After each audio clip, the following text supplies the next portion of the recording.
Good morning, y'all. We are officially on the Gila alternate. We're walking down to Snow Lake, which is where the split off is between the Gila low route, which takes you down into the river, and the Gila high route, which keeps you up on the canyon rim. And that's going to be about 20 something miles. We'll be seeing that towards the end of our day. Decent morning. Got out of camp at about 6:07 a.m. So about 45 minutes earlier than yesterday, which is great. When I did fall asleep, I slept great. Didn't wake up at all. It was nice. A lot of condensation on the tent this morning. There's a lot of humidity in the air from all the storms that we just had, which is so surprising being in New Mexico and having humidity and condensation and all that, but it's all good, all part of it. Today is day 10. Today is day 10, and the first day that I'll be providing you with one of the 10 things I learned on this hike. I gotta think it up first, but you will hear it at some point in this video, so stay tuned. All right, folks, I'm gonna hop off.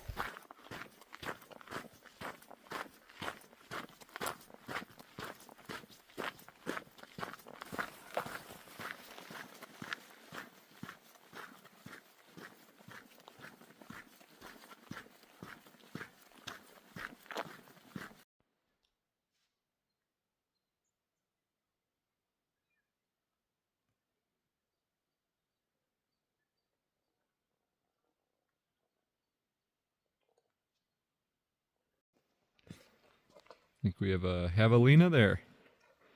That's awesome. Something tells me there are more. I was just walking down the road and I think it was in here. I think it was hiding in there. Let's see.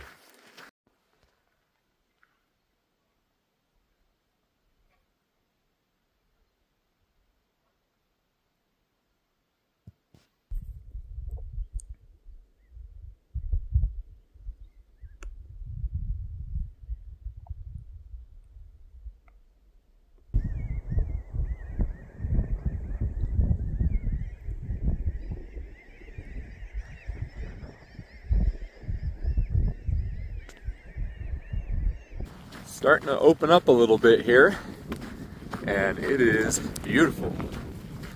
Beautiful, beautiful, beautiful. Lots of kind hunters driving down the road too. This is a neat time of the year to be out here.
Yeah, not a bad water source.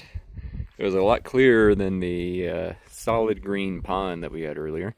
There's some kind of worm or something swimming towards the back over there that I didn't want to get too close to, but decent enough water as we make our way up this canyon.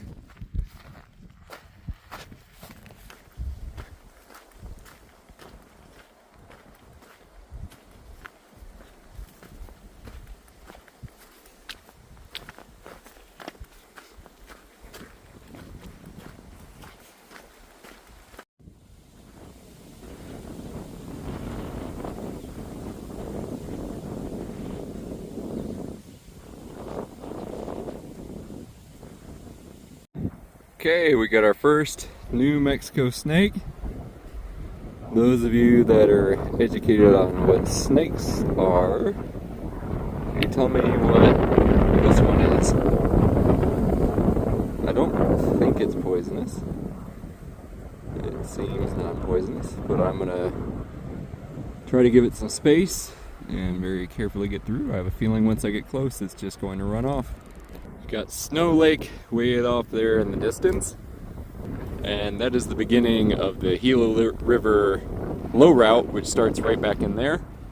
We are not doing the low route. We are going to do the high route, which turns off this way, goes up this road for about 3 miles, and then we hang a right and follow the ridge line until we do eventually drop down into the canyon about 7 miles from now.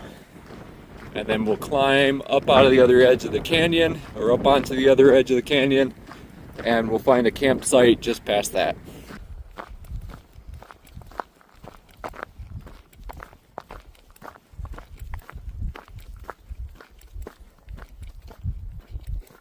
Alright guys, so this is the first of the lessons that I have learned on this trail.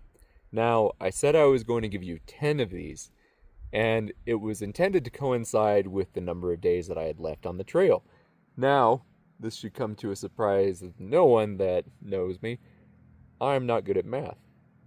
So, I just did some research, and I've only got about 7, maybe 8 days left on this trail, which is exciting, but I'm going to have to give you guys some bonus lessons over the next couple of days that I've learned. Now, the first lesson. Trail magic isn't free.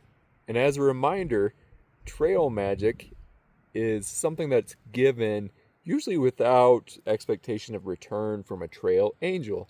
Now, why do I say it isn't free?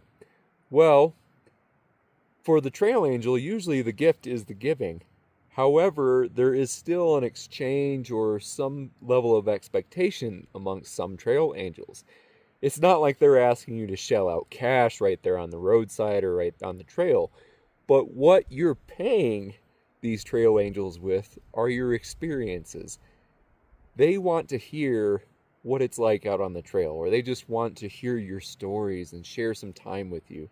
And that is probably the easiest and most wonderful thing that you can give out here to a trail angel is your time. Really, I mean, that's off trail too. But here, if you're giving someone your time, you're telling them the stories of the trail, that is how you're paying for your trail magic. Now, there is a caveat, and this is a pet peeve of mine. If someone is driving you to the trail, point to point, say it's even a trail angel that you've gotten a phone number for in town, if they're going out of their way to take you somewhere, like say driving you out to the trailhead, you should offer compensation for them. It's worth asking. Too many times out here I've seen hikers that have hopped in a car, they've ridden out, they've given no offer of compensation for the transportation that they received. It's different from a hitch, because in theory a hitch, you're going the same direction or to the same location for the most part that someone was already going. If you've arranged with a trail angel to be transported, you should be offering compensation, because they're going out of their way to drop you off, and then they also have to drive back. So it's only fair that you at least offer. Most of them are going to say no, but it's worth at least asking, and it's a decent thing to do. All right, guys, like I said, you're paying for that trail magic with your experiences, and for some trail angels, the gift is simply giving. but please, please, please just give them your time. They're doing so much for us. All right, guys, I'm going to get back on the trail.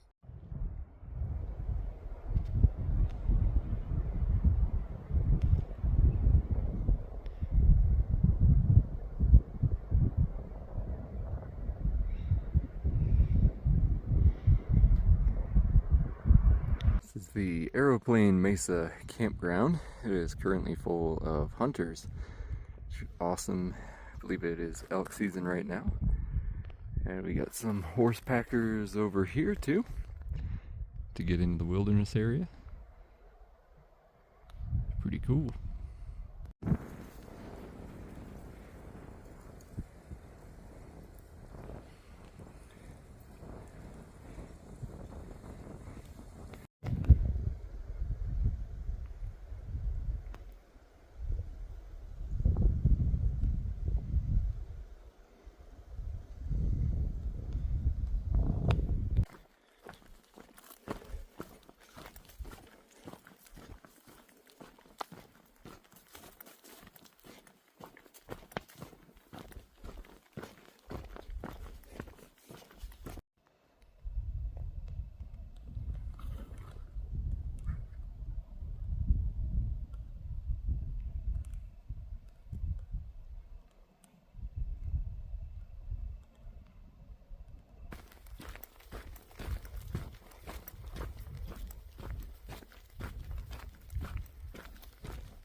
We are descending down into the Gila River Canyon, and we will probably see the Gila River 2 to 3 times over the next 2 to 3 days as we make our way. As I said previously, we're taking the high route, so we will not be down in the river canyon. And then found an alternate from Doc Campbell's that is going to take us into Silver City. Oh wow, look at that. Incredible.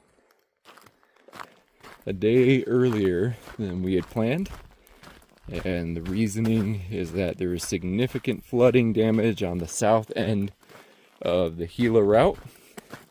So I'm just going to bypass that because the trail has just been basically washed away down there. So we will take a road walk from Doc Campbell's to Silver City that is apparently gorgeous. And that'll get us in a day early. So be looking forward to that. Okay, let's get down to the river.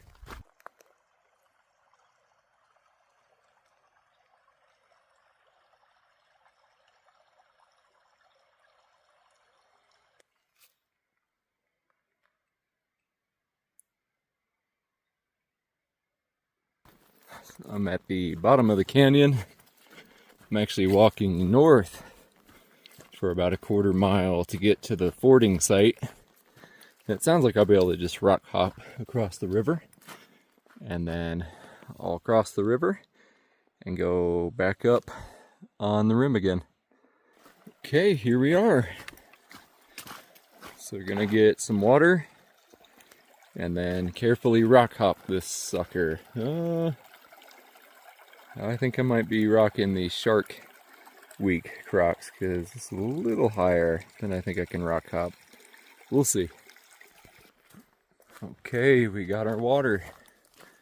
Now to climb back up. It's going to be about 600 feet in a mile.